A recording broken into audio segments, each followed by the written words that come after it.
Bismillahirrahmanirrahim. Assalamualaikum warahmatullahi wabarakatuh.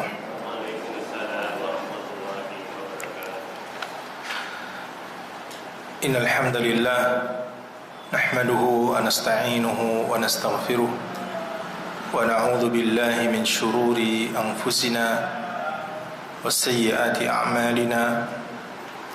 May yahdihillahu fala mudilla lahu wa may yudlil fala hadiya lahu. أشهد أن لا إله إلا الله وحده لا شريك له وأشهد أن محمدا عبده ورسوله. قال الله تعالى في كتابه الكريم: يا أيها الذين آمنوا اتقوا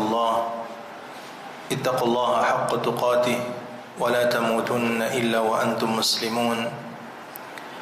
يا أيها الناس اتقوا ربكم الذي خلقكم من نفس واحدة وخلق منها زوجها وبث منهما رجالا كثيرا ونساء واتقوا الله الذي تساءلون به والأرحام إن الله كان عليكم رقيبا.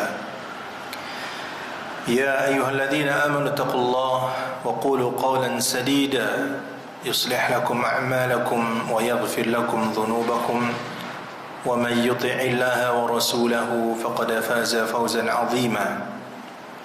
أما بعد فإن أصدق الحديث كتاب الله وخير الهدى هدى محمد صلى الله عليه وعلى آله وسلم وشر الأمور محدثاتها فإن كل محدثة بدعة وكل بدعة ضلالة وكل ضلالة في النار.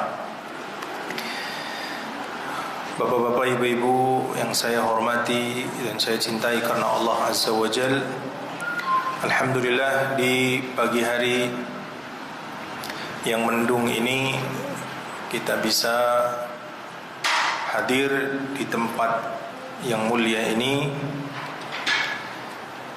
untuk melanjutkan kajian dari kitab Tauhid alladzi huwa haqqullahi 'alal 'abid, kitab yang sangat bagus sekali berkaitan dengan tauhid yang ditulis oleh Al-Imam Al-Mujaddid Syekh Muhammad bin Abdul Wahhab rahimahullahu ta'ala. Dan kita memohon kepada Allah Subhanahu wa ta'ala agar negeri-negeri kaum muslimin, terutama di saat-saat seperti sekarang ini, tidak ditimpa dengan musibah karena curah hujan sedang tinggi. Kabarnya di Malaysia sedang banjir besar dan ribuan orang mengungsi, dan mendekati akhir tahun itu biasanya banyak musibah seperti 2 tahun lalu ya, itu banjir, hujan terus menerus sehingga banjir ya. Begitu juga tahun-tahun sebelumnya banyak musibah. Wallahu a'lam. Mungkin di akhir tahun ini banyak terjadi maksiat, dan yang paling besar adalah kekufuran. Kekufuran apa Bapak Ibu?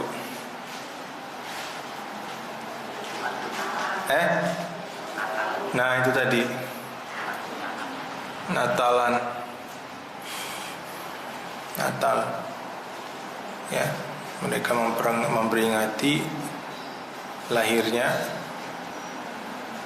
Nabi Isa, tapi versi mereka Nabi Isa itu bukan hanya nabi, tapi anak Tuhan. Jadi kita nggak perlu ngucapin itu, Bu.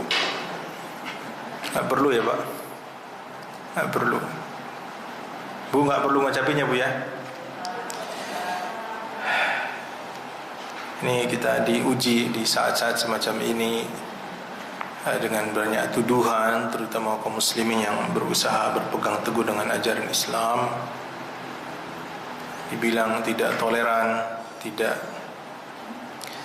menghormati ajaran lain, maka kita katakan bahwa ada konsekuensi dalam ucapan memberikan selamat. Karena selamat Natal itu tidak sama dengan selamat Idul Fitri. Idul Fitri itu Eid, perayaan saja.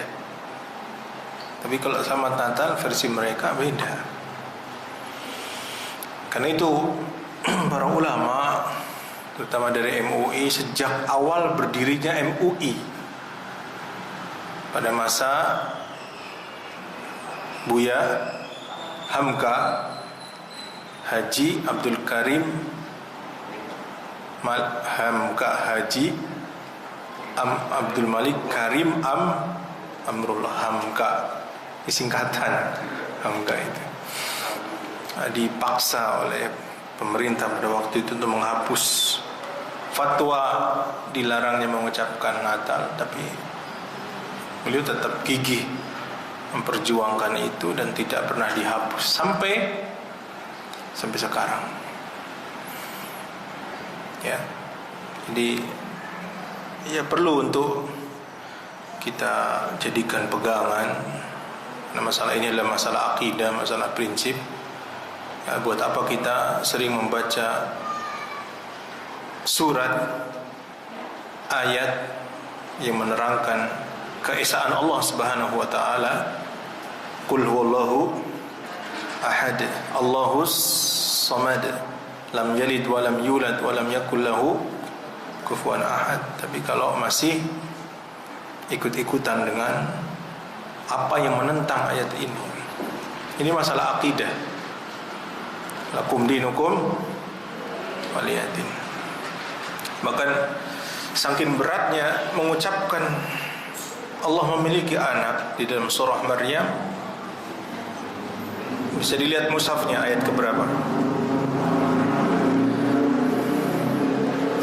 Wa qalu ittakhadha ar-rahmanu walada laqad ji'tum syai'an idda takadu as-samawati yatafattarna minhu wa tanshaqqu al-ardu wa takhirru al-jibalu hadda an da'u lir-rahmani walada wama yanbaghi lir-rahmani an yattakhidha walada in kullu man fis samawati wal ardi illa atir-rahmani 'abda.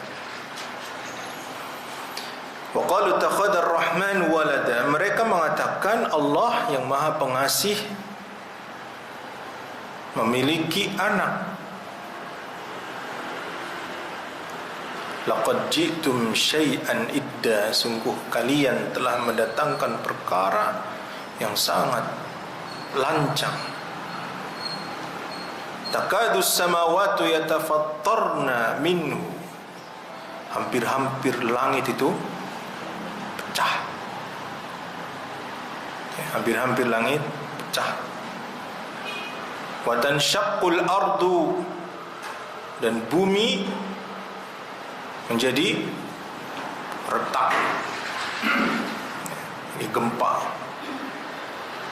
Wa takhirrul jibalu hadda, dan gunung akan menjadi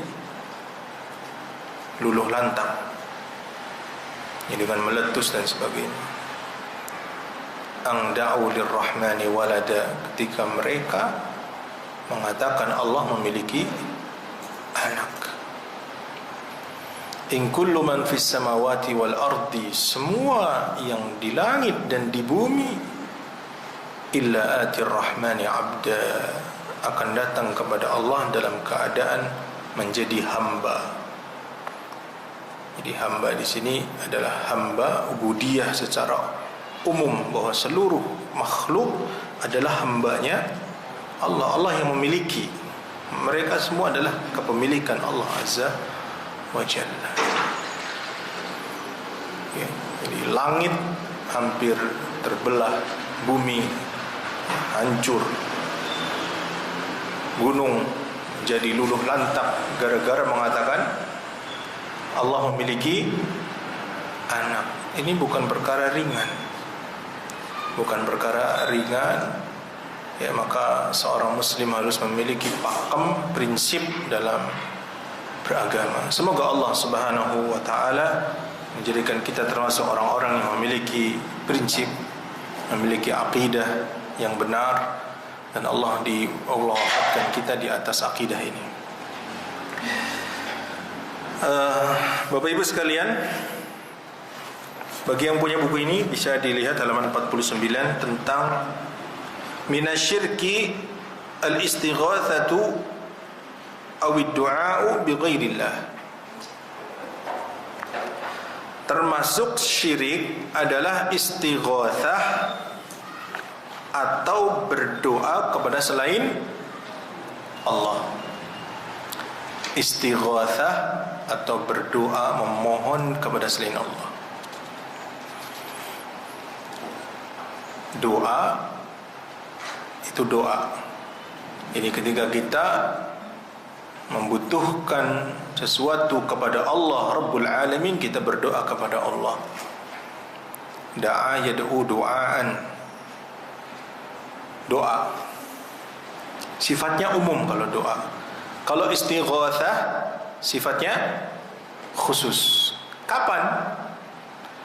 Ketika kondisi genting, ketika kondisi sangat mendesak, kondisi yang sangat-sangat membutuhkan bantuan Allah, maka doa di saat itu disebut istighatsah.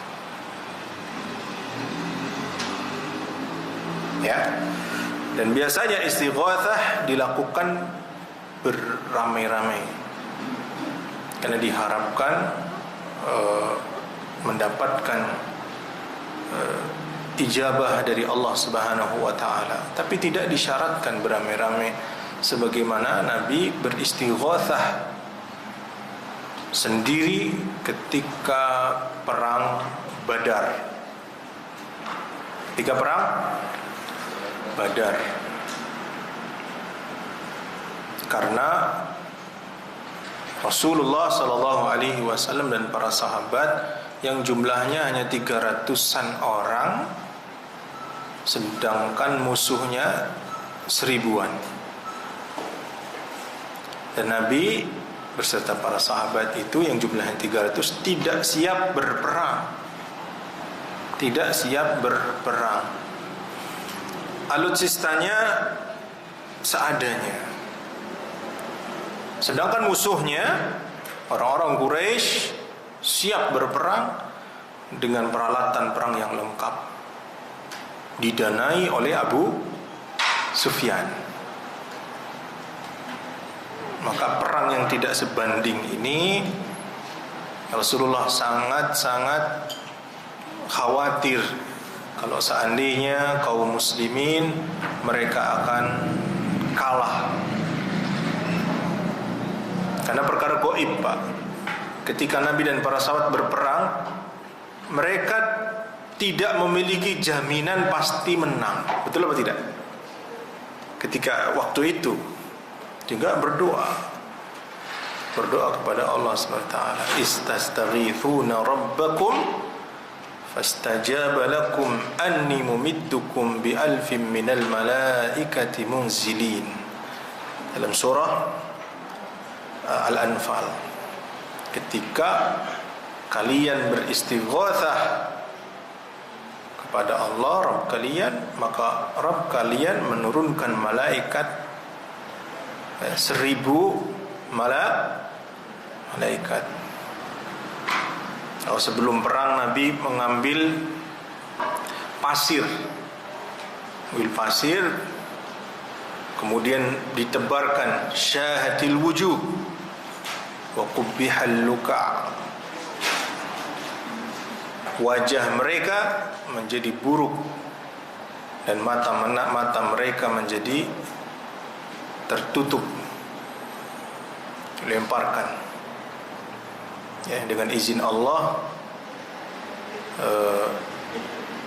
debu-debu yang berterbangan itu kemudian mengganggu penglihatan orang-orang kafir. Lalu Allah turunkan ayat wa ma ramaita id ramaita walakinna Allah rama. Bukanlah kamu yang melemparkan, tetapi Allah lah yang melemparkan. Sehingga dalam kondisi semacam itu berperang, kondisi genting, Allah memberikan pertolongan kepada para sahabat. Itu yang dinamakan istighatsah. Istighatsah atau berdoa tidak boleh ditujukan kepada selain Allah Subhanahu wa taala, hanya kepada Allah saja. Ya. Apabila ada doa atau istighatsah tapi maknanya adalah minta tolong kepada manusia dalam artian minta pertolongan saja, seperti minta tolong dalam kondisi tidak punya harta, kemudian hutangnya menumpuk, kalau tidak dilunasi maka akan disita rumahnya, misal. Secara bahasa bisa saja minta pertolongan atau istighatsah dalam kondisi genting, tapi itu bukan istighatsah yang kita bahas. Karena istighatsah itu dimampui oleh makhluk,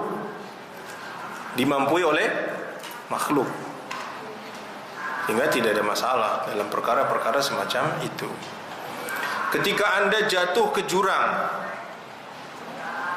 kemudian minta pertolongan kepada polisi atau tim SAR darurat, boleh?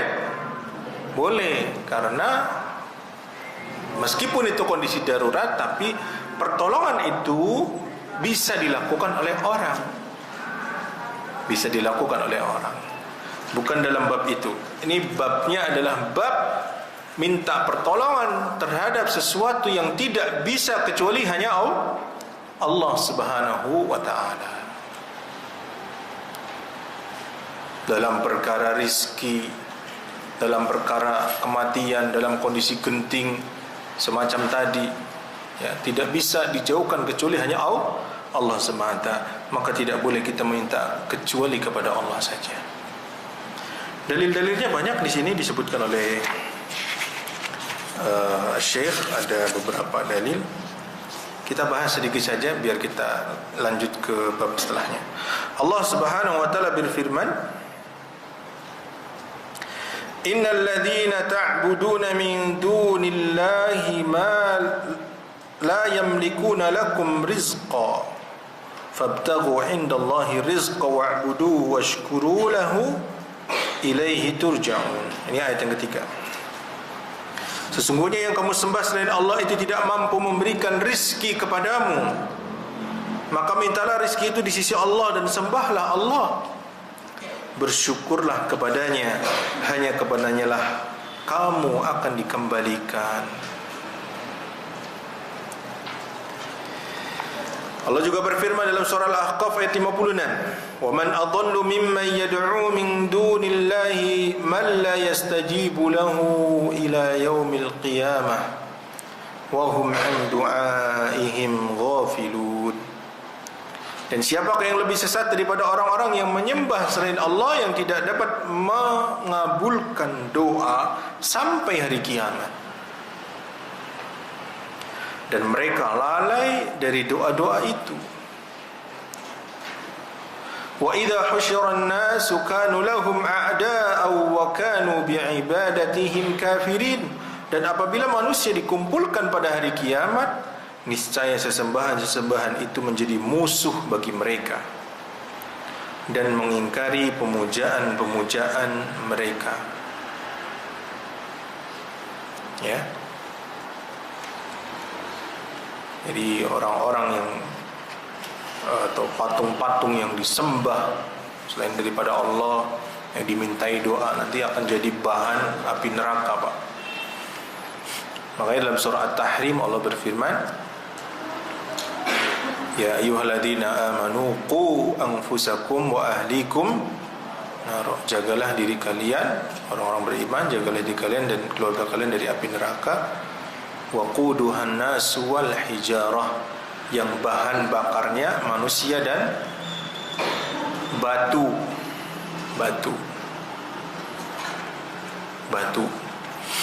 Maka ahli tafsir menjelaskan batu itu adalah batu yang dulu disembah di dunia. Wallahu a'lam.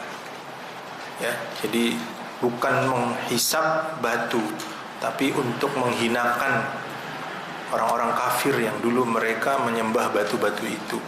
Batu tidak mukallaf, tidak diazab, tapi untuk menghinakan orang-orang musyrikin yang menyembah batu-batu itu di bumi. Ya. Nah, kemudian sabda Rasulullah SAW, innahu la yustaghatsu bi wa innama yustaghatsu billah. Sesungguhnya tidak boleh beristighatsah kepadaku, tetapi beristighatsah itu seharusnya hanya kepada Allah saja. Bagaimana beristighatsah kepada Rasulullah? Rasulullah sudah wafat. Kadang ada orang yang meminta, ya Rasulullah, saya sudah lama tidak punya anak, mohon untuk diberikan anak, atau mohon mintakan kepada Allah agar Allah memberikan anak. Kalau minta langsung kepada Nabi, jelas ini tidak ada keraguan lagi, syirik besar.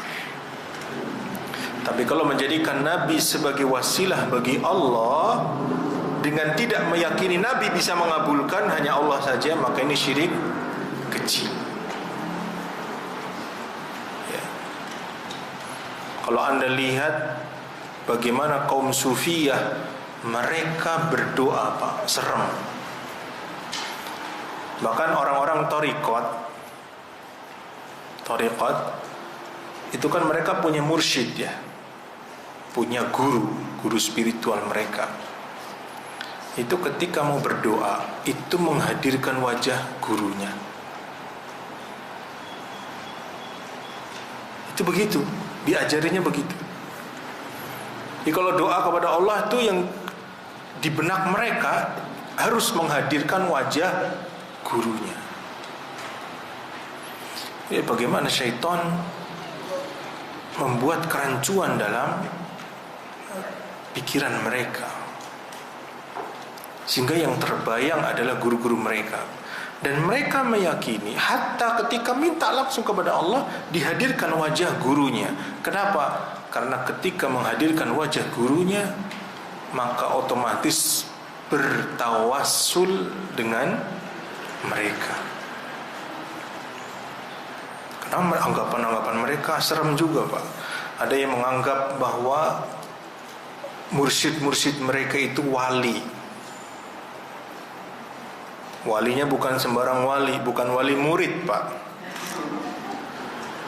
Kalau wali murid, antum-antum semua ini wali ya. Sekarang udah mulai masa-masanya liburan ya, anak-anak ya. Wali murid datang untuk ngambil rapot wali murid.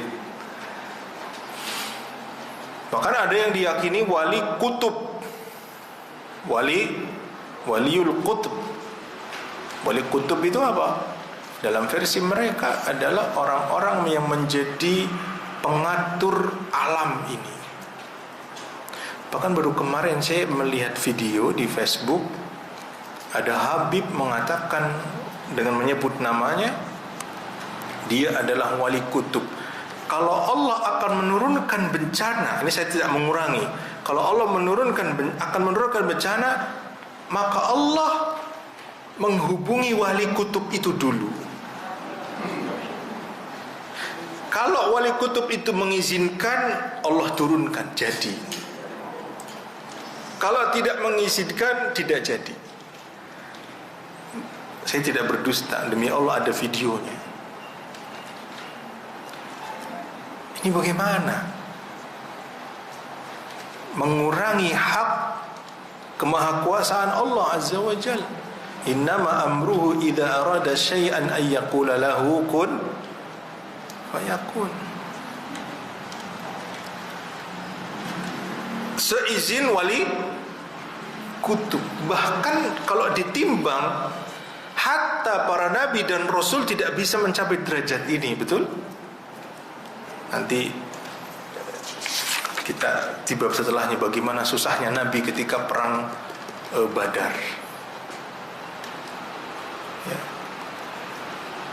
Ini Allah akan menurunkan musibah, memberitahu dulu, kalau diizinkan baru diturunkan. Na'udzubillah. Ini keyakinan-keyakinan yang batil, Pak. Belum lagi keyakinan mereka bahwa ilmu yang ada di alam ini mereka tahu, bisa mengatur alam semesta. Itu wali kutub kata mereka. Versi-versi walinya banyak, Pak. Ada wali majdzub. Majdzub itu tertarik. Jadzaba yadzibu majdzub, yani tarik. Tarik apanya? Akalnya. Saking cintanya kepada Allah, ditarik akalnya, sehingga kata mereka ya, saking cintanya karena kolbu itu sudah terpenuhi dengan mahabbah kepada Allah, sehingga naik ke atas, kemudian otaknya itu rusak, ditarik oleh Allah akalnya sehingga menjadi gila, sehingga menjadi gila. Kayaknya keren ya. Rasulullah sallallahu alaihi wasallam, orang yang paling bertakwa kepada Allah, yang paling takut kepada Allah Subhanahu wa taala. Hadis Bukhari Muslim, ketika ada tiga orang yang datang bertanya kepada Aisyah, apa sih amalan Nabi di rumah? Diberitahukan Nabi begini. Wah, Nabi aja yang sudah diampuni dosanya begitu, apalagi kita harus lebih giat. Satunya mengatakan, saya akan selalu sholat malam hari, tidak akan pernah tidur.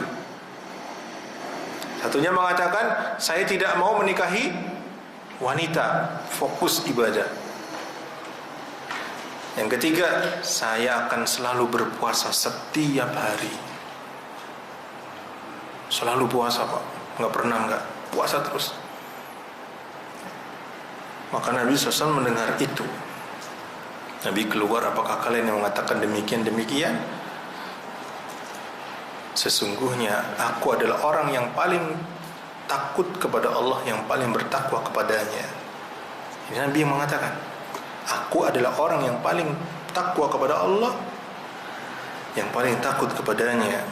Akan tetapi aku puasa, aku juga tidak puasa. Aku sholat malam, aku juga tidur. Dan aku menikahi wanita. Faman raghiba an sunnati falaysa minni. Siapa yang membenci sunnahku, maka dia bukan dari golonganku. Nabi, orang yang paling takut kepada Allah, yang paling bertakwa kepada Allah, tidak gila. Belum Abu Bakar, belum Umar, belum para sahabat, belum para imam. Ya, nggak mungkin Imam Syafi'i ilmunya sampai saat ini dikaji oleh kaum muslimin kalau karena orang tidak menggunakan akalnya untuk berpikir. Ya, selalu disusupkan berita-berita yang semacam ini, cerita-cerita yang khurafat. Dikatakan karena kolbunya penuh dengan mahabbah, lalu kemudian hilang akalnya, majdzub, ditarik. Makanya nggak heran mereka itu paling gemar dengan model-model yang semacam itu, Pak. Itu wali majdzub. Ada wali kutub, ada sultanul aulia. Jadi rajanya dari seluruh para wali, kata mereka, itu adalah Syekh Abdul Qadir Jailani. Dan kurfat-kurfatnya tidak akan berhenti, mereka terus saja buat. Berbohong atas nama Islam, berbohong atas nama agama. Makanya cara dalam memberikan dakwah dalam masalah semacam ini harus ada tasfiyah, dibersihkan umat dari segala macam hal semacam ini. Umat dijelaskan. Karena kalau tidak ada yang menjelaskan, waduh, repot Pak. Karena biasa berbohong sampai kemudian membuat hadis palsu. Man mata wa fi batnihi qahwatun dakhalal jannah, kata mereka. Siapa yang mati di dalam perutnya ada kopi, masuk surga. Pernah dengar? Ada videonya Pak. Jadi kalau mau masuk surga cukup minum kopi. Cuman kopi yang mana dulu nih? Kopi luwak atau kopi bukan luwak? Kopi sasetan atau... Ya Allah, sampai kapan umat mendapatkan musibah semacam ini? Khurafat terus dilancarkan sehingga umat tidak mendapatkan pencerahan. Yang mereka tahu beragama adalah zikir. Belum lagi zikirnya tidak ada tuntunannya. Salawat semacam itu. Padahal Islam itu jauh lebih daripada itu. Islam adalah agama yang sempurna. Ya. Nah, mereka dalam berdoa menghadirkan wajah guru-gurunya. Itu benar ajaran para orang-orang tariqah. Ya, ini tidak boleh. Berdoa langsung kepada Allah Subhanahu wa ta'ala. Ud'uni astajib lakum. Berdoalah kepadaku, aku kabulkan. Allah yang bilang aku kabulkan. Ya. Nah, wallahu a'lam bishawab. Ini bab yang ke-14. Kita akan lanjutkan pada bab yang ke-15. Barangkali ada pertanyaan sebelum lanjut bab setelahnya.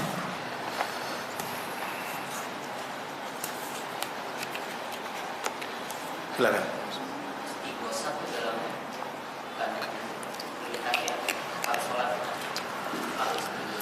Istighosah itu doa, sama doa tapi dalam kondisi genting. Dalam kondisi genting, misalkan bahaya, musibah yang terus menerus, ya, itu namanya istighosah. Kenapa? Istaghotha yastaghithu istighothatan. Istaghotha yastaghithu istighothah, bahasa Arabnya. Jadi bedanya itu. Doa sama-sama doa, tapi kalau doa kan umum ya. Tapi kalau istighosah dalam kondisi genting, kondisi sempit, kondisi yang sangat butuh segera mendapatkan pertolongan, itu istighosah.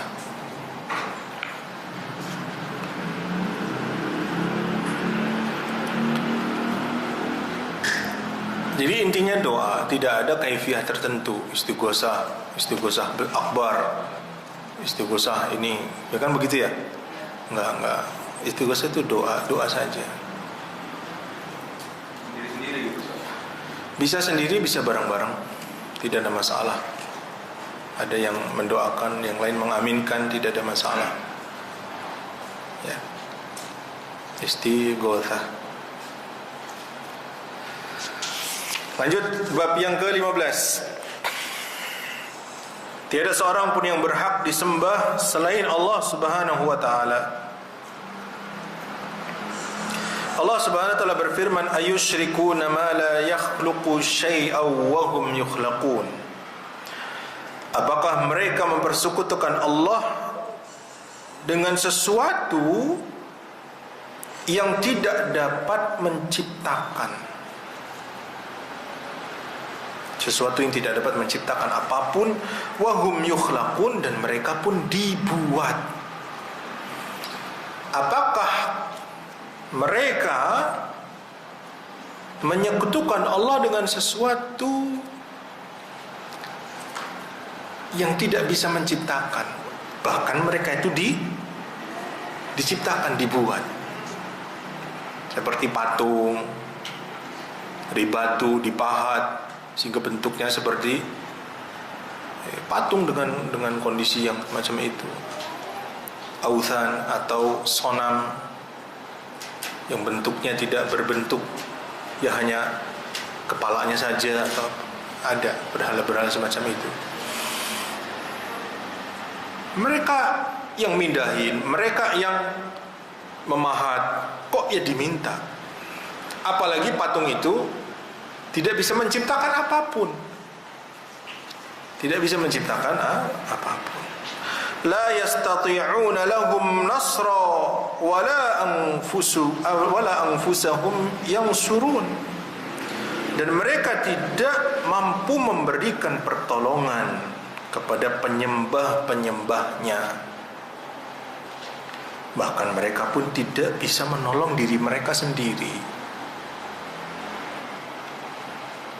Kalau ada anjing, kemudian batu itu, patung-patung itu yang dipuja, ada anjing datang tek, terus ngangkat kakinya satu yang di belakang, kencing, bisa nggak?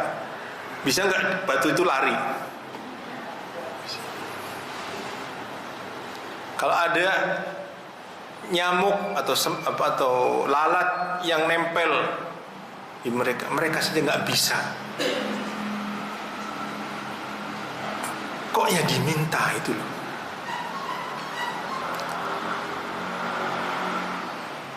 Antum jangan heran ya, kalau orang Islam alhamdulillah punya akidah yang sudah bagus, alhamdulillah sadar terhadap perkara itu. Tapi di Bali masih banyak patung-patung. Setiap pagi dikasih sesajian, sore minta atau pakai dupa atau apa. Coba kalau mau dipikir, patung mereka dengan handphone yang mereka miliki, canggihan mana? Canggihan mana, Bu? Handphone. Bisa download, bisa macam-macam, bisa telepon, bisa. Patung apaan? Bahkan sama hewan saja, kerenan hewan, Pak. Dengan tumbuhan, keren tumbuhan bisa besar, bisa menghasilkan. Tapi kok ya manusia kok mau untuk meminta kepada patung-patung itu? Ini bukti bahwa kesyirikan itu masih eksis hingga detik ini, Pak. Di era milenial, di era modern, bahkan di tempat yang katanya modern sebagai pusat pariwisata, tapi tetap mereka menghinakan diri mereka, menghilangkan akal yang mereka miliki untuk bisa berpikir. Makanya ketika Nabi Ibrahim alaihissalam melihat fenomena ini, Nabi Ibrahim bawa kampak, ya, bukan kampak, apa? Martil ya, hancurkan itu yang lain, kecuali satu yang gede, taruh di situ. Kok kaget begitu lihat patung-patung yang lain pada hancur. Siapa yang merusak ini? Katanya ada seorang pemuda namanya Ibrahim. Maka Nabi Ibrahim didatangkan. Apakah kamu yang melakukan ini? Enggak, itu martilnya ada di yang gede, dia kali. Terus mereka katakan enggak mungkin bisa melakukan itu. Dijawab oleh Ibrahim, kalau semacam itu saja enggak mungkin, kenapa kalian mintai? Enggak mungkin bisa menghancurkan yang lain, apalagi bisa memberi rizki, bisa mengabulkan doa, bisa memberikan anak kepada orang yang belum punya anak, bisa memberikan berbagai macam hal yang lebih besar daripada itu. Tapi karena manusia tidak menggunakan akalnya, akhirnya ya terus saja dalam kesyirikan. Ya, maka bersyukurlah kita menjadi seorang muslim. Berarti Allah Subhanahu wa ta'ala telah memberikan potensi akal kita dan jalan sesuai dengan fungsinya. Maka orang yang paling bodoh di muka bumi adalah siapa mereka? Orang-orang yang menyekutukan Allah Subhanahu wa ta'ala. Orang yang menyekutukan Allah adalah orang yang paling bodoh, seburuk-buruknya manusia yang ada di muka bumi ini. Makanya Allah berfirman, innal ladzina kafaru min ahlil kitabi wal musyrikina fi nari jahannam khalidina fiha ulaika hum syarrul bariyah. Mereka adalah seburuk-buruknya bariyah. Bariyah itu makhluk ya, kalau diberikan akal, bisa berpikir, kok tidak digunakan? Ulaika hum syarrul bariyah. Ya. Nah ini. Lanjut ayat setelahnya, surah Fatir ayat 13-14. وَالَّذِينَ تَدْعُونَ مِن دُونِهِ مَا يَمْلِكُونَ مِن قِطْمِيرٍ إِن تَدْعُوهُمْ لَا يَسْمَعُوا دُعَاءَكُمْ وَلَوْ سَمِعُوا مَا اسْتَجَابُوا لَكُمْ وَيَوْمَ الْقِيَامَةِ يَكْفُرُونَ بِشِرْكِكُمْ وَلَا يُنَبِّئُكَ مِثْلُ خَبِيرٍ. Dan orang-orang yang kalian seru, yang kalian sembah selain Allah, ma yamlikuna min qitmir, tidak bisa memiliki meskipun hanya kitmir. Kitmir itu Bapak kalau makan kurma, kurma ya, kurma dibuka kan ada biji ya. Nah biji itu dibungkus dengan kulit putih tipis, kadang nempel di kurmanya. Ngerti ya? Itu kitmir. Di tengah biji itu terkadang ada garis gitu ya, itu pun bisa ditarik. Itu fatil. Fatil. Kalau di dalam ayat ada fatil, itu. Kalau kitmir, kulitnya. Jadi permisalan Allah, mereka-mereka yang disembah selain Allah itu tidak memiliki meskipun hanya sekulit ari itu. Ini bahasanya sekulit ari. Barangkali nggak paham sekulit ari, ya pokoknya itu kulit itu. Kalau kalian meminta kepada mereka, mereka tidak mendengar. Dan kalaupun mereka mendengar, tidak dapat memperkenalkan atau memperkenankan permintaanmu, doamu. Nggak dengar. Wong batu, wong pohon, ya, wong kuburan, nisan. Ya. Jangan hadis-hadis yang berkaitan dengan kuburan, ya, bahwa mayit mendengar sendal ketika para pelayatnya itu pulang, terus bisa mendengar semuanya. Karena dalam perkara gaib kita tidak bisa mengkiaskan kecuali ada dalilnya. Jelas ya? Catat, dalam perkara gaib kita tidak bisa melampaui nas, kita tidak bisa mengarang melebihi dalil. Yang disebutkan dalam dalil adalah mendengar terompahnya ketika pergi. Baru nanti mayat itu ditanya man rabbuka wa man nabiyyuka wa ma dinuk. Tapi yang lain enggak. Makanya enggak boleh curhat di dalam kuburan. Mbah, putumu Arab sunat, putumu ini mau khitan, cucumu mau khitan, ya, mohon doa restunya. Karena di kampung-kampung begitu ya Pak ya, Bu ya, mau nikah ke kuburan dulu, mau nyunatin cucu sana dulu. Nggak denger Pak. Ya. Wa ma anta bimusmi'im man fil qubur. Engkau tidak bisa membuat orang yang di dalam kubur itu bisa mendengar, kata Allah kepada Nabi. Kamu tuh nggak bisa membuat yang di kubur itu bisa mendengar. Jadi mendengarnya itu dengan izin Allah. Enggak semua yang terjadi di atas itu didengar oleh mayit yang sudah mati.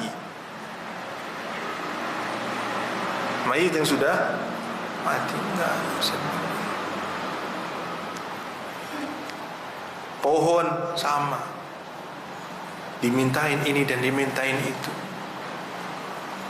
Batu, keris, cincin, mereka tuh tidak bisa memiliki meskipun setipis kulit ari, tidak bisa membuatnya. Kenapa harus diminta dan perkara-perkara yang besar?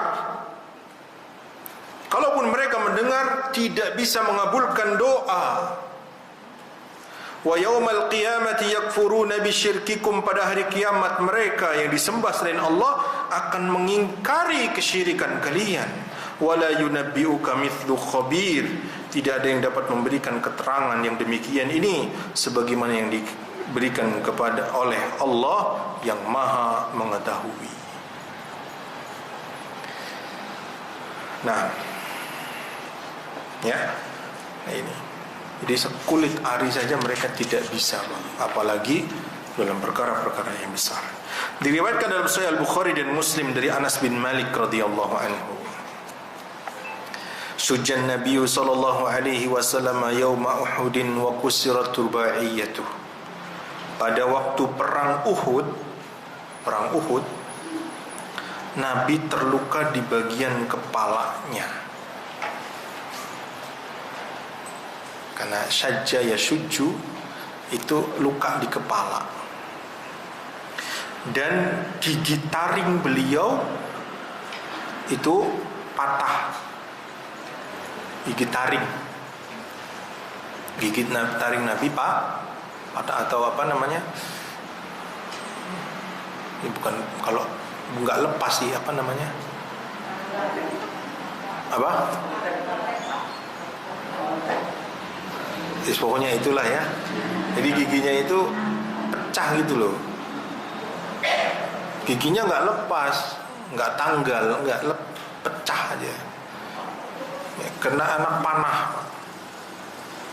Gigi taring beliau perang Uhud kena anak ini pecah ini. Nabi.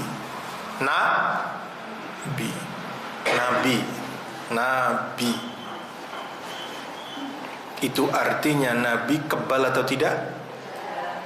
Kebal atau tidak? Waktu itu Nabi dan para sahabat butuh atau tidak dengan ilmu kebal? Kalau butuh, ya pasti butuh Pak. Ya, daripada luka begitu mending kena anak panah, jatuh lagi anak panahnya ya. Gak mempan gitu. Musuhnya kan semakin panik. Di panah kok gak tembus. Berarti Nabi terluka. Nabi tidak kebal. Perang Uhud nih. Ini hadisnya sahih, riwayat Imam Bukhari dan Muslim. Padahal waktu itu sangat dibutuhkan untuk bisa kebal. Kalaupun memang dibutuhkan, sangat dibutuhkan. Nggak kayak sekarang, nggak ada perang. Nggak seperti dulu diganggu oleh orang-orang kafir. Dibayang-bayangi dengan penyerangan mendadak oleh Quraisy, oleh suku-suku di Arab sana, ya, oleh Romawi, Persia. Aduh. Makanya Nabi dan para sahabat itu berperang itu Pak. Kalau bisa damai sih damai, tapi kan musuh nggak bisa Pak damai. Makanya nikmat aman itu besar, nikmat aman itu sangat besar. Dulu waktu Nabi Fatu Mekah tiba-tiba ada berita, suku Hawazin dan Thaqif siap dengan 20.000 pasukan mau menyerang. Kira-kira kalau Bapak sebagai pimpinan bisa tidur nggak tuh? Penyerangannya nggak jelas kapan akan diserang. Ya. Kalau zaman sekarang enak, kirim mata-mata sampai sana, mau nyerang, WA atau telepon. Ya. Bang, ini udah mau berangkat ke sana nih pasukan. Sehingga kita siap-siap. Kalau dulu kan enggak. Mata-mata ya butuh waktu lagi. Repot. Makanya banyak dulu perang. Ya. Jadi Islam itu tidak menginginkan perang. Tapi mau tidak mau dalam kondisi yang semacam itu harus. Karena kalau tidak, habis kaum muslimin. Jadi bulan-bulanan mereka. Ya. Udah ginilah Bapak jalan malam naik motor di tempat yang sepi dibegal. Kebetulan bawa pentungan. Ya, yang begal belum kelihatan bawa sajam. Mau melawan, pakai nggak pentungannya? Pakai. Ya, karena membela diri. Mau nggak mau. Ya, meskipun Nabi SAW menyerang dulu, karena jangan sampai diserang, bahaya. Berangkat, menyusul. Akhirnya ketemu di lembah Hunain, ketemu di Syam, para sahabat 3.000 melawan 200.000 dalam perang Mu'tah. 3.000 melawan 200.000. Ngelihatnya aja udah serem sekali Pak ya. 3.000. Ini pasukannya Khalid bin Walid. Ketemu di sebuah tempat ya, tanah yang lebar, namanya Mu'tah. Bukan Mu'tah ya, Mu'tah. Tuh. Ketemu di Syam. 3.000. Wah, sampai 3 panglima Islam gugur. Ya. Abdullah bin siapa? Ja'far, ya.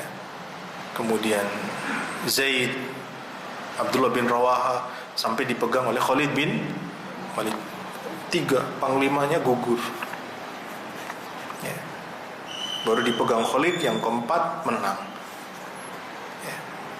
Pasukan sebelah kanan pindah sebelah kiri, pasukan sebelah kiri pindah sebelah kanan. Jadi musuhnya bingung. Ini orang baru ini, takut. Jadi permainan mental, pinter Khalid bin Walid. Begitu mental musuh down, hantem. Itu Khalid bin Walid radhiyallahu taala anhu. Jadi pinter sekali taktik berperangnya. Nah, jadi kaum muslimin mau tidak mau harus mengangkat senjata. Dan Nabi SAW ketika diangkat menjadi Nabi usia berapa Bapak Ibu? 40 masih di Mekah ya. Berdakwah di Mekah berapa tahun? 13 tahun. Berarti usianya berapa? 53 Nabi melakukan perjalanan Mekah ke Madinah, hijrah 53 nih ke Madinah. 1 tahun 2 tahun baru terjadi perang Badar, baru perang Uhud dan seterusnya. Jadi usia Nabi udah 50 tahun ke atas,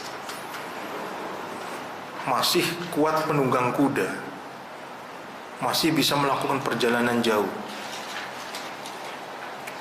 Berarti fisik Nabi sehat apa tidak? Sehat, Masya Allah ya. Rasulullah sallallahu alaihi wasallam. Tapi Nabi sallallahu alaihi wasallam, meskipun beliau Nabi, utusan Allah Subhanahu wa taala, tapi pecah taringnya. Dan beliau terluka, berdarah. Kemudian Nabi sallallahu alaihi wasallam mengatakan, kaifa yuflihu qaumun syajju nabiyahum. Bagaimana suatu kaum akan beruntung ketika mereka melukai nabinya. Bagaimana mereka akan beruntung melukai nabi. Jadi ini bentuk apa ya? Bentuk ya manusiawi. Nabi mengatakan demikian. Bagaimana mungkin mereka kurang ajarnya semacam itu? Nabinya saja dilukai semacam ini. Tetapi Allah Subhanahu wa taala kemudian menurunkan ayat bahwa ucapan itu seyogyanya tidak keluar dari lisan Rasulullah. Jadi Rasulullah adalah manusia biasa, bisa cemberut, bisa marah, bisa lapar, manusiawi. Tapi maksum, dijaga oleh Allah Subhanahu wa taala. Ketika ada hal yang secara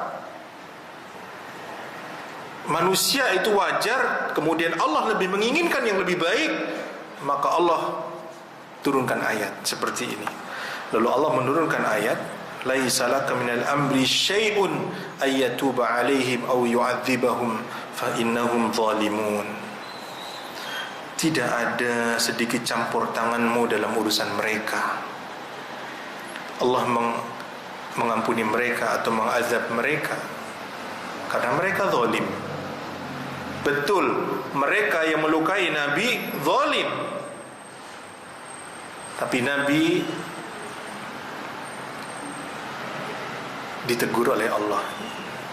Jangan mengatakan secara implisitnya, jangan mengatakan kaifa yuflihu qaumun syajju nabiyahum. Bagaimana mungkin suatu kaum akan beruntung ketika melukai nabinya. Kenapa? Ternyata Pak, nah kita baca dulu setelahnya ya. Nah, nanti ada orang-orang endingnya bagaimana, kita baca dulu. Hadis Bukhari dan Muslim dari Abdullah bin Umar, ketika Rasulullah SAW terluka dan gigi taring beliau juga pecah ketika perang Uhud, beliau mengangkat kepalanya dari ruku pada rakaat terakhir dalam salat subuh ya. Jadi ini adalah doa kunut dalam mendapatkan musibah, kunut nazilah. Setelah ruku, i'tidal, kemudian berdoa, kemudian Nabi mendoakan atau melaknat si A si B, disebut namanya Pak. Allahumma la'an fulanan wa fulanan. Ya Allah, laknat fulan dan fulan. Laknat itu apa? Maknanya dijauhkan dari rahmat Allah. Laknat. Ba'dama yaqul sami Allahu liman hamidah, setelah mengucapkan sami Allahu liman hamidah, Rabbana walakal hamdu. Jadi Nabi menyebut si A, si B, si C. Di riwayat yang lain namanya adalah Safwan bin Umayyah, Suhail bin Amr, dan Al-Harith bin Hisham. Setelah ruku, Nabi mendoakan, Allahumma la'an Safwan bin Umayyah, Allahumma la'an Suhail bin Amr, Allahumma la'an Al-Harith bin Hisham. Lalu Allah menurunkan ayat dalam surah Ali Imran ayat 128, laisa laka minal amri syai'.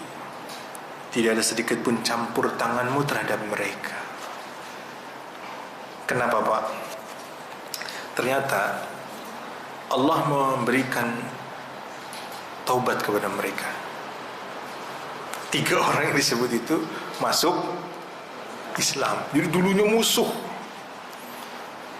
dulunya getol sekali memerangi Islam dan kaum muslimin, bahkan melukai Nabi sallallahu alaihi wasallam. Tapi masuk Islam ketika Fathu Mekah. Safwan bin Umayyah ini musyrikin. Ketika Fathu Mekah enggak mau masuk Islam, belum diberikan hadiah. Setelah perang Hunain dapat banyak ghanimah, diberi 100 ekor unta. Tambahin lagi. Maka kata Safwan bin Umayyah, dulu Muhammad adalah orang yang paling aku benci. Tapi beliau selalu memberiku sampai aku terbuka. Dan baru kemudian aku masuk Islam. Jadi terkadang untuk membuka hati seseorang itu tidak harus dengan kata-kata, Pak. Cukup dengan hadiah. Makanya Rasulullah menyampaikan tahadu tahabu. Saling memberilah hadiah, kalian akan saling mencintai. Gak perlu misalkan untuk mau menasihati si A, si B, si C, waduh susah. Dari jalur yang lain, dari jalur sosial. Dari jalur sosial, kasih sembako, kasih bantuan. Anaknya mau sekolah, beri bantuan. Apa yang butuh? Tas, belikan ya. Alat-alat tulis, belikan. Ketika sudah dibelikan, maka hatinya akan luluh. Kalau ada kebencian itu akan sedikit-sedikit sirna. Ketika sudah sirna, hatinya terbuka menerima ucapan orang itu. Caranya begitu, Pak. Uslub dakwah itu nggak bisa semua orang disamakan, ya, bahwa setiap bid'ah adalah sesat. Apalagi dia masih doyan bid'ah. Wah, malah semakin garang. Kalau dia keras, kita keras, gak akan kelar. Kita mainnya lembut. Begitu. Sampai dia kemudian membuka sedikit saja ruang dari hatinya, membuka. Lama-kelamaan akan menerima. Itu pelan-pelan. Rasulullah berikan ratusan ekor unta kepada Sofwan bin Umayyah. Beri terus sampai dia membuka hatinya dan kemudian menerima ajaran Islam. Kemudian juga Suhail bin Amr bahkan dulu ini tokoh Quraisy yang menentang adanya umroh. Umroh di para sahabat, dan Nabi bermimpi akan memotong rambut di tanah haram, melakukan manasik umroh. Disampaikan kepada para sahabat bahwa kita akan masuk tawaf di Ka'bah. Maka berarti ini kabar gembira. Maka Nabi SAW mempersiapkan sahabat, ya, tetapi kemudian dicegah oleh orang-orang Quraisy. Lalu terjadi perjanjian Hudaybiyah. Perjanjian Hudaybiyah. Tokohnya siapa? Suhail bin Amr, tokoh dari orang Quraisy. Itu ahli delegasi, ahli ngomong, ahli macam-macam. Suhail bin Amr kafir. Tapi kemudian setelah Fatu Mekah masuk Islam. Begitu juga Al-Harith bin Hisham, dulunya juga kafir. Begitu Fatu Mekah masuk Islam. Pertanyaannya, Pak, kenapa setelah Fatu Mekah kok berbondong-bondong masuk Islam? Pernah saya singgung. Ada yang tahu? Nggak ada hadiah ya? Kenapa banyak tokoh-tokoh Quraisy ketika, atau bangsa Arab secara umum, ketika Fatu Mekah kok mereka banyak yang berbondong-bondong masuk Islam? Idza jaa nasrullahi wal fath wa ra'aitan nasa yadkhuluna fi dinillahi afwaja fasabbih bihamdi rabbika wastaghfir innahu kana tawwaba. Kau melihat manusia berbondong-bondong masuk Islam. Ada yang tahu? Ya. Karena menang, mereka meyakini karena betul. Dah, saya tahu maksudnya. Iya. Jadi gini, dulu ketika Abraha, dari mana ini Abraha? Yaman, Abraha membawa pasukan bergajah, betul? Akan menyerang Ka'bah dengan pasukan yang lengkap. Nggak semuanya gajah, tapi ada gajahnya, dan itu yang dikenal. Dan Yaman itu dulu adalah negara bagian dari Ethiopia, Habasyah. Jadi Abraha itu sebenarnya bukan raja, apa ya? Ya raja tapi negara bagian, gitu. Karena pusat kekuasaannya di Ethiopia, Habasyah, Najasyi. Nah, karena mereka beragama Nasara ingin buat suatu tempat yang megah, tapi ikonnya agama, ya ini gereja. Buat gereja yang mewah, yang megah, agar orang-orang Arab tuh nggak berkunjung ke Ka'bah, berangkatnya ke sana, ke Yaman. Itu didengar oleh pemuda Quraisy. Pemuda.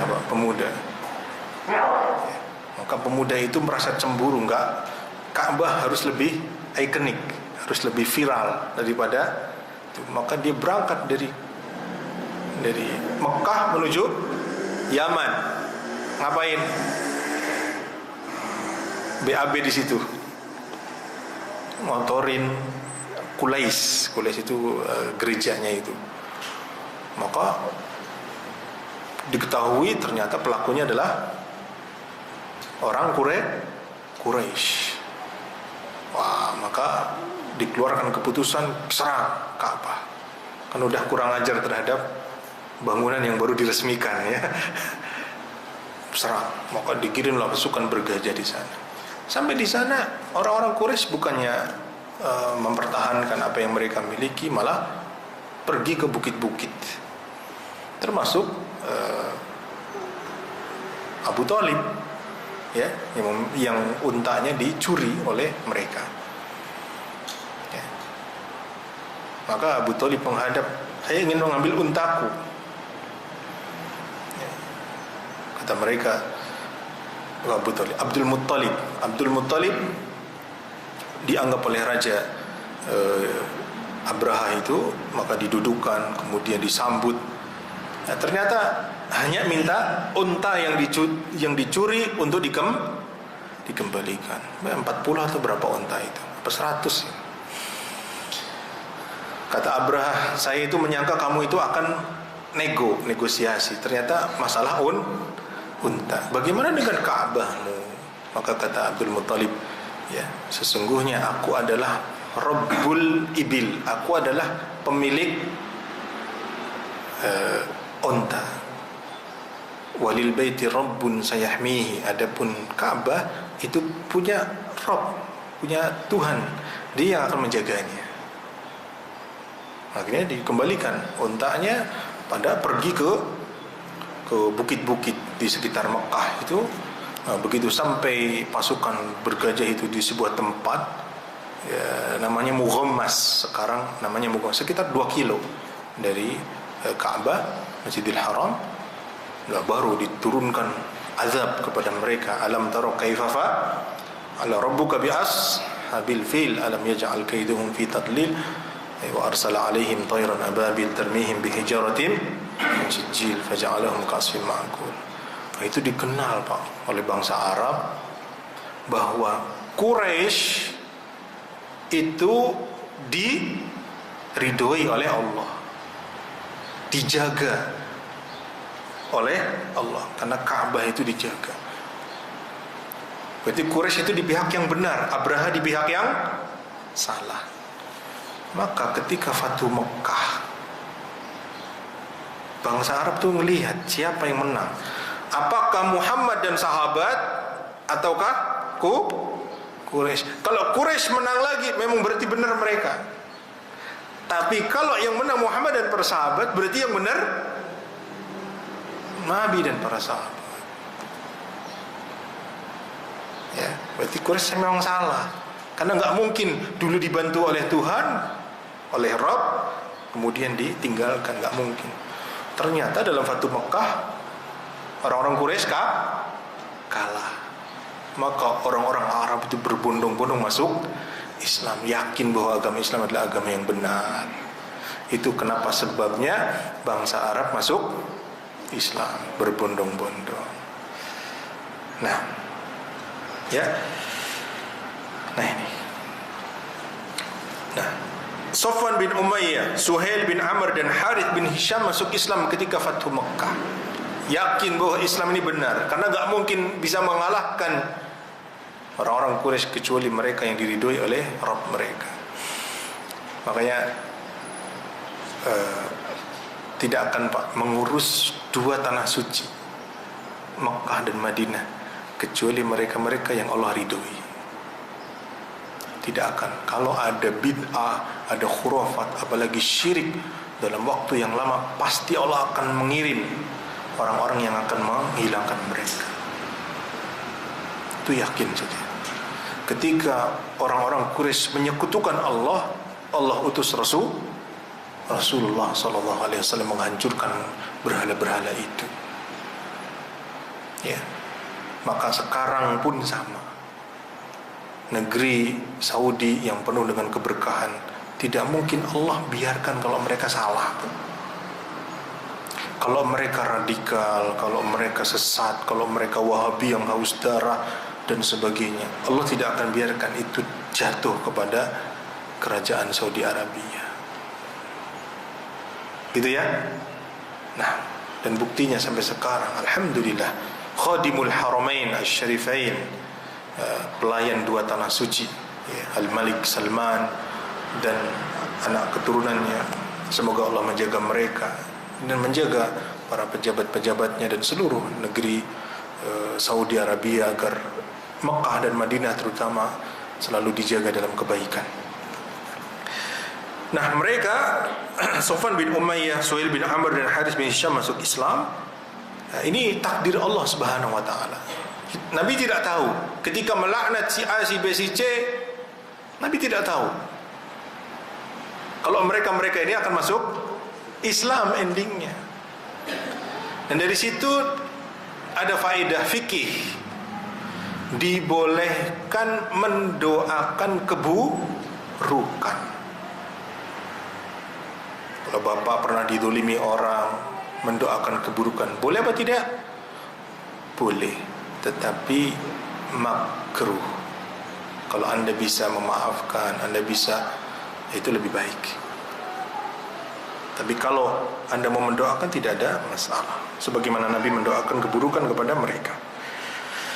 Dalam Sahih Bukhari dari Abu Hurairah radhiyallahu anhu, ketika Rasulullah SAW diturunkan padanya ayat Asy-Syura 214, wa anzir ashiratakal aqrabin, dan berilah peringatan kepada kerabat-kerabatmu yang terdekat. Berilah beliau, dan beliau bersabda, ya ma'asyara Quraisy, wahai segenap bangsa Quraisy, ishtaru anfusakum, tebuslah diri kalian dari siksa Allah. La ugni ankum minallahi syai'a, sedikit pun aku tidak bisa menolong kalian.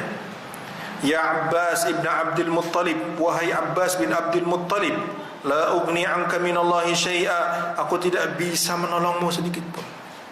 Ya Safiyah, wahai Safiyah ammat Rasulillah, bibi Rasulullah, la ugni anki minallahi syai'a, aku tidak bisa menolongmu, tidak bisa memberikan manfaat kepadamu sedikit pun. Wa ya Fatimah binti Muhammad, wahai Fatimah anak Muhammad, salini min mali ma syi'ti, mintalah harta kepadaku, la ugni anki minallahi syai'a, tapi aku tidak sedikit pun bisa berguna untukmu di hadapan Allah. Ya. Nah, jadi Nabi SAW mendakwahkan ini ketika Nabi di Mekah, masih awal-awal dakwah Islam, dikumpulkan di sebuah tanah lapang begitu ya. Nabi berdiri di bukit, tapi kemudian datang Abu Jahal dan mengatakan, ali hadza jama'atana, apakah untuk ini kamu mengumpulkan kita? Ya. Maka kata Nabi, lalu kemudian Abu Jahal katakan, tabban laka, celaka bagimu, celaka bagimu. Lalu Allah turunkan ayat tabbat yada Abi Lahab wa tab, celaka kedua tangan Abu Lahab dan celakalah dia. Ma aghna anhu maluhu wa ma kasab, ya, dan seterusnya. Yang unik Pak, ketika ayat itu turun sampai mati Abu Lahab kafir. Itu menunjukkan betapa mukjizat dari Allah Subhanahu wa taala. Sebetulnya Abu Lahab itu gampang untuk mengelabui kaum muslimin. Ketika ayat itu turun, Abu Lahab pura-pura masuk Islam. Ketika ayat itu tabbat yada Abi Lahab wa tab, Abu Lahab masuk Islam. Pura-pura. Kan membatalkan Muhammad sallallahu alaihi wasallam. Ya kan? Wah, bohong. Katanya celaka, kok ini masuk Islam? Kan begitu ya? Tapi ternyata tidak. Tabbat siada, udah sampai mati, tabbat siada, celaka. Ya. Ini menunjukkan bahwa itu Al-Qur'anul Karim adalah mukjizat yang diturunkan oleh Allah Subhanahu wa taala kepada Rasulullah sallallahu alaihi wasallam. Dari sini juga ada faedah Nabi menyebutkan ahlul bait Nabi. Ya, dari Abbas bin Abdul Muttalib, kemudian Safiyah, kemudian Fatimah, ya. Nabi tidak bisa memberikan manfaat kepada mereka di hadapan Allah.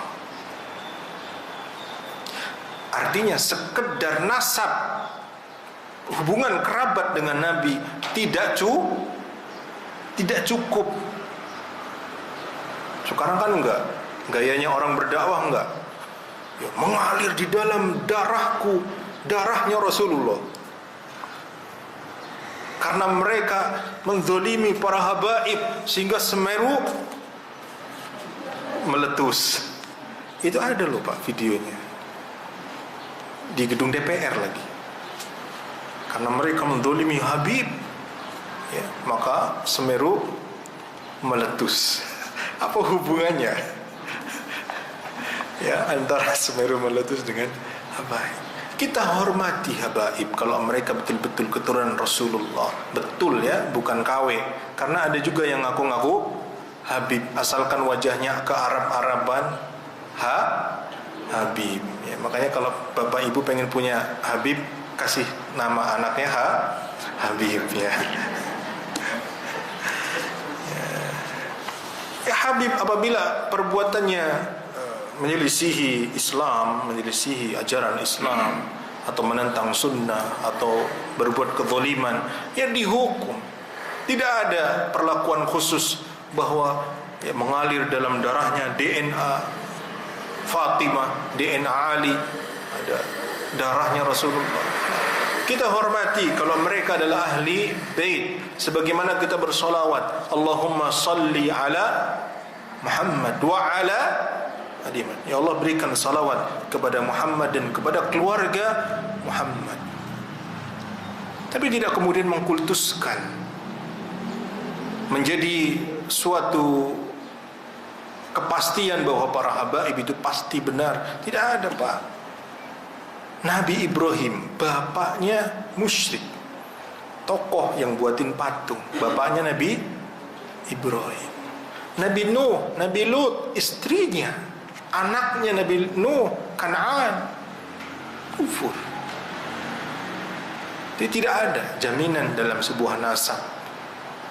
Yang menjadi jaminan adalah amal saleh. Yang menjadi jaminan adalah amal saleh. Inna akramakum indallahi atqakum.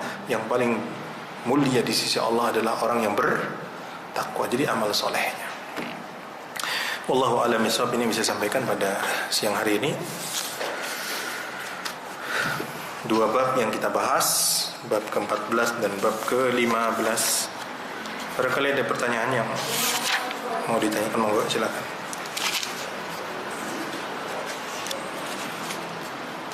Assalamualaikum Pak Ustaz. Waalaikumsalam warahmatullahi wabarakatuh. Silakan Ibu.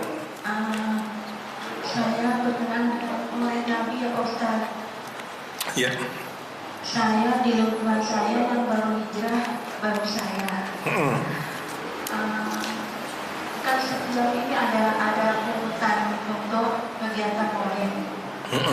Terus saya tegaskan saya nggak ikut melakukan maulid.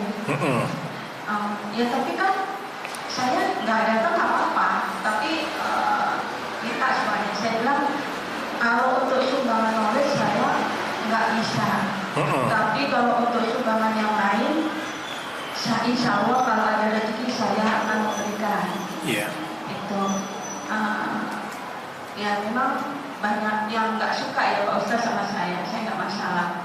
Terus yang kedua, yang saya tanya, terus sekarang tuh musola depan rumah saya lagi direnovasi, dan itu setiap renovasi itu selalu menjelang mau diadakan maulid gitu. Yang saya tanyakan satu, apa saya boleh sodako di situ?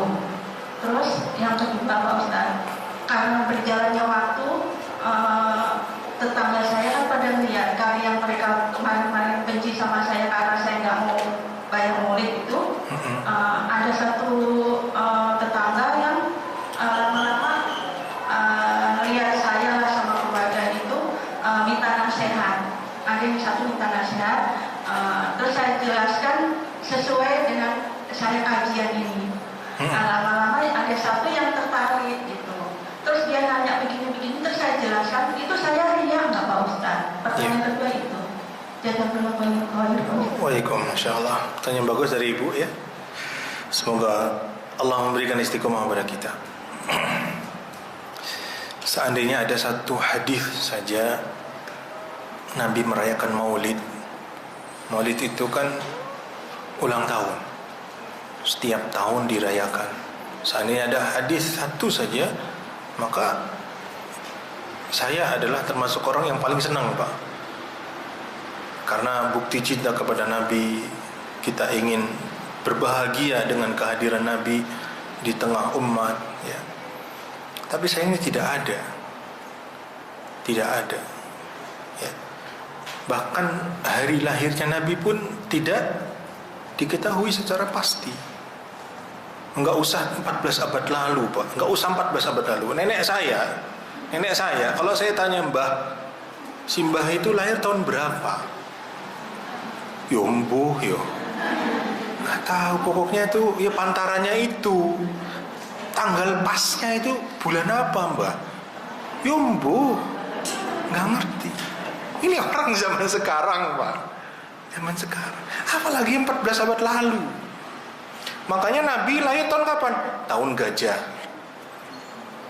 Karena ada peristiwa tadi, tahun gajah, peristiwa besar yang dikenal.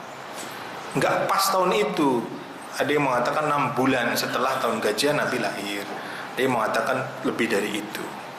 Intinya masih di tahun yang sama.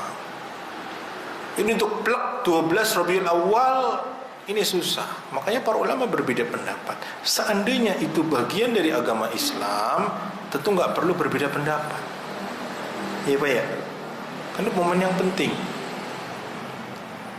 Malah wafatnya Nabi ya 12 Rabiul Awal. Jadi yang diperingati apa? Apakah memperingati wafatnya Rasul? Dulu kan malah kurang ajar ya memperingati wafatnya Rasul. Kemudian hadis-hadis yang disampaikan mereka lah palsu-palsu semua Pak. Siapa yang memperingati maulidku? Gak ada Pak. Tidak ada. Pertama kali yang memperingati maulid adalah dinasti Fatimiyah Syiah pada tahun keempat Hijriah, pada tahun abad keempat. Jadi 400-an lebih. Makanya masalah maulid Nabi itu tidak dibahas Imam Abu Hanifah, Imam Malik, Imam Syafi'i, Imam Ahmad. Enggak ada Pak dalam fikih yang asli kan. Yang membuat adalah orang-orang Syiah. Mereka punya maulid Hasan, maulid Husain, maulid Fatimah, maulid Ali, maulid Rasulullah. Jadi maulidnya banyak. Ini masalah kemurnian Islam, ya.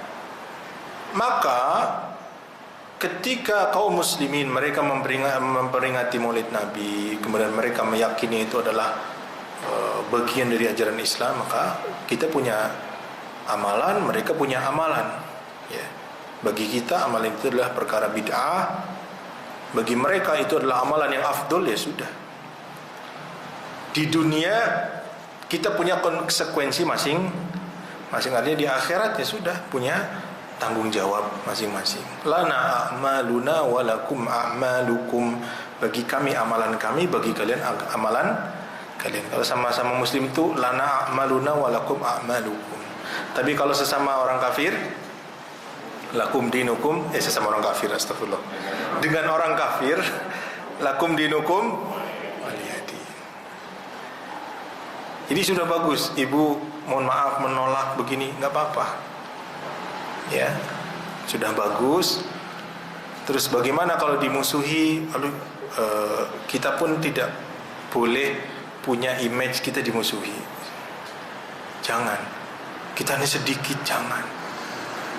Nanti itu akan mengedonkan kita. Jangan, ya. Orang-orang yang berpegang teguh dengan agama Islam yang masih murni akan selalu ada sampai hari kiamat. Tapi mereka dapat ujian. Ujiannya apa? Ya kayak tadi, dicibirin, diomongin, itu pasti diomongin. Ya. Manusia itu nggak akan pernah lepas dari omongan, Bu. Mau jadi orang buruk diomongin. Tuh anaknya dia tukang nyopet itu tukang ngutil di toko itu, orang buruk ya. Orang yang baik, tuh sekarang sudah jadi ustazah ya.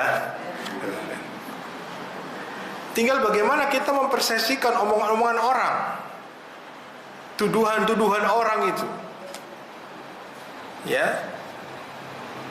Makanya orang-orang Arab mengatakan, ya, ridon nasi goyatun la tudrok. Keridoan manusia itu nggak akan pernah dicapai, nggak akan, Pak.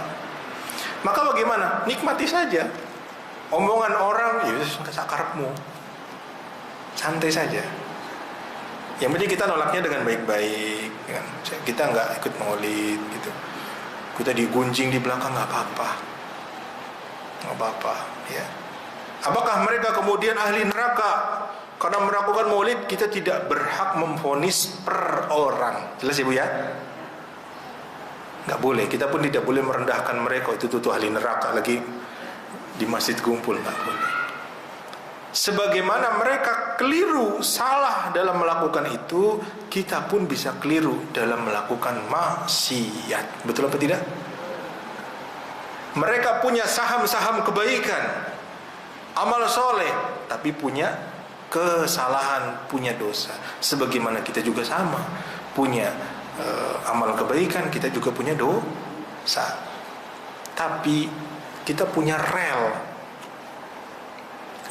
dalam beragama. Kita mengikuti Nabi dan para sahabat, bagaimana praktek mereka, bagaimana metodologi mereka memandang sebuah ajaran Islam. Itu yang paling penting.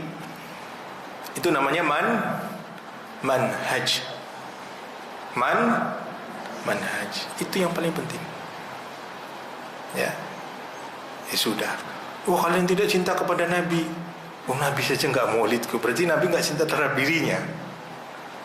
Abu Bakar orang yang paling cinta kepada Nabi. Apakah kemudian kita menuduh Abu Bakar tidak cinta kepada Rasulullah? Enggak. Ya, jadi kita ini banyak, Bu. Kita ini banyak. Jamaah kita adalah jamaah sahabat.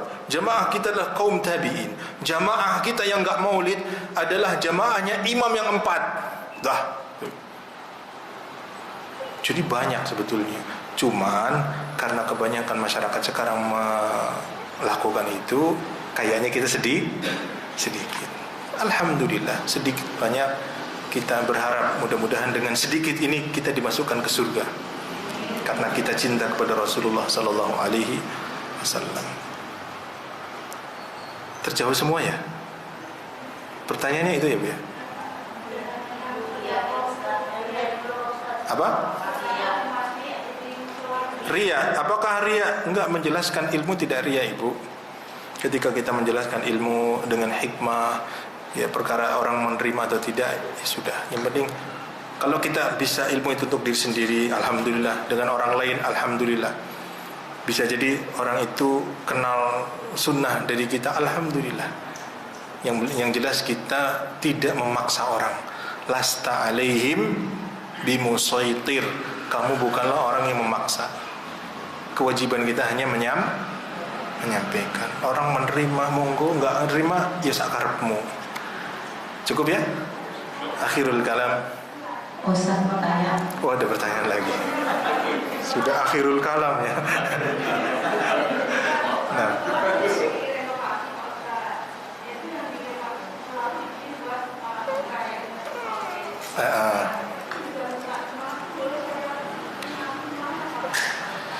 Jika sumbangan itu kembalinya kepada masjid, dan masjid itu digunakan untuk sholat, untuk ibadah Islam yang benar kan ya, untuk tuntunan Islam yang benar, maka kita tidak dapat dosanya, Bu. Wala taziru waziratun wizra ukhra. Seorang itu tidak mendapatkan dosa dari orang lain. Tapi kalau ibu mau lebih hati-hati, ketika mendekati momen maulid minta sumbangan masjid untuk direnovasi, nanti saja Pak, habis maulidan. Nah itu lebih aman. Sekarang butuhnya Bu, ya nantilah habis maulidan. Gitu. Cukup? Alhamdulillah. Saya Pak Ustaz bertanya. Ya udahlah, satulah. Assalamualaikum warahmatullahi wabarakatuh. Waalaikumsalam warahmatullahi wabarakatuh. Pak Ustadz, ini ada salah satu anggota dari keluarga. Jadi udah menikah 12 tahun Pak Ustadz. Bapaknya itu baru kami ketahui bahwa ternyata Nasoro. Gitu. Setelah mereka menikah, tapi ibunya orang Muslim. Gitu. Nah anaknya ini orang Muslim gitu, anak ini laki-laki gitu. Lalu pernikahan selama 12 tahun ini bagaimana ya Ustaz hukumnya? Yang lahir, berarti kan dia lahir dari pernikahan campuran nih, yang bapaknya adalah orang Nasoro, lalu ibunya orang Muslim. Nah, yang laki-laki ini menikah dengan salah satu keluarga kami yang kami baru tahu ternyata setelah menikah gitu. Nah setelah kita tahu bahwa hukumnya, kita sih udah tahu tapi ingin jelas nih Pak Ustadz, setelah 12 tahun itu hukum pernikahan mereka itu seperti apa ya Pak Ustadz? Itu sih yang ingin ditanyakan. Assalamualaikum warahmatullahi wabarakatuh. Waalaikumsalam warahmatullahi wabarakatuh. Ya ini pentingnya kita mengenal ajaran Islam ya, bahwa seorang wanita muslimah tidak boleh selamanya menikah dengan laki-laki kafir. Ketika laki-laki itu pura-pura masuk Islam, tapi kita tidak tahu. Makanya kalau mau menikah itu biasanya penghulu mengulang syahadat. Mungkin khawatir ada hal-hal yang keliru, makanya disuruh syahadat. Sebetulnya kalau sesama muslim nggak perlu, tapi mereka itu khawatir barangkali kejadian-kejadian semacam itu. Ayo syahadat, asyhadu alla. Maka ketika terjadi ijab qabul, sang penghulu mengijabkan orang yang sudah sesuai. Ketika ijab itu menikah dengan Islam, kemudian mereka berumah tangga dengan Islam, ya. Meskipun mungkin ya hanya Islam KTP begitu ya. Lalu punya anak, maka disandarkan kepada bapaknya tetap. Disandarkan binnya kepada bapaknya. Kecuali setelah ketahuan betul-betul dia Nasoro. Nah, sekarang anaknya itu lahir, kan punya anak laki-laki ya. Pasangan ini punya anak laki. Anaknya itu lahir setelah ketahuan bapaknya Nasoro atau belum? Kalau sejak awal nikah Nasoro, maka dia tidak mendapatkan bin. Dan ibunya itu berarti zina. Makanya harus bercerai. Harus bercerai. Tapi kalau ibunya, istrinya nggak tahu, ternyata suaminya pura-pura begitu ya. Karena memang itu metodologi mereka Pak, metode dakwahnya mereka, pura-pura masuk Islam. Kalau ibunya nggak tahu nih, perempuan ini nggak tahu, ya sudah. Terus punya anak, maka binnya dapat dari bapaknya, meskipun bapaknya kafir. Karena terjadinya anak itu dengan ijab qabul dan pernikahan yang sah. Tapi kalau anak itu ada setelah ibunya mengetahui dia Nasoro, maka anaknya itu tidak disandarkan kepada nya, karena berarti hubungan suami istri itu terjadi tidak sah, karena dengan murtadnya suami hubungan itu hubungan terlarang. Ya, kalau diteruskan sampai bertahun-tahun maka itu zina, dosanya besar. Ya, anaknya ini laki-laki ketika menikah dengan perempuan yang lain, kan laki-laki tidak perlu wali, maka pernikahannya tetap sah, tidak ada masalah. Kan laki-laki anaknya ini ya menikah dengan perempuan lain, kan perempuan ini kan muslimah, dinikahkan oleh bapaknya atau penghulu, maka sah nikah, tidak ada masalah.